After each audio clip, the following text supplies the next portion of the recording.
সাব্বির রহমানকে নিয়ে এটা আমার শেষ ভিডিও। আজকের পর থেকে সাব্বিরকে নিয়ে আর একটাও ভিডিও তৈরি করব না।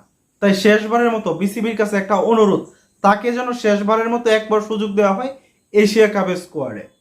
এবং তাকে কেন সুযোগ দেওয়া উচিত এই বিষয়টা আমি আপনাদের সাথে শেয়ার করবো। জাস্ট দুইটা সমীকরণ দিব।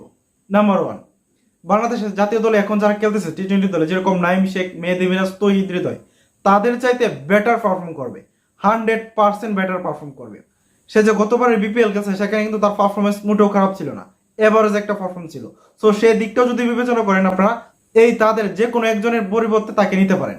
নাম্বার টু, এখন পর্যন্ত এশিয়া কাপ টি-20 ফরম্যাটে হয়েছে দুইবার, আর এই দুইটা ফরম্যাটে এই সাব্বির রহমান খেলছেন। এবং বাংলাদেশিদের মধ্যে যারা এই টি-20 ফরম্যাটে খেলছেন এশিয়া কাপ, তাদের মধ্যে সর্বোচ্চ রান করছেন এই সাব্বির রহমান।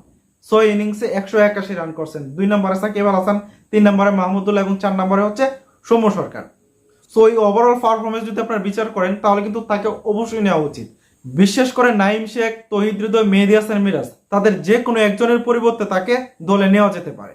আর এটা আমার চাওয়া না, সারা বাংলাদেশের মানুষের চাওয়া।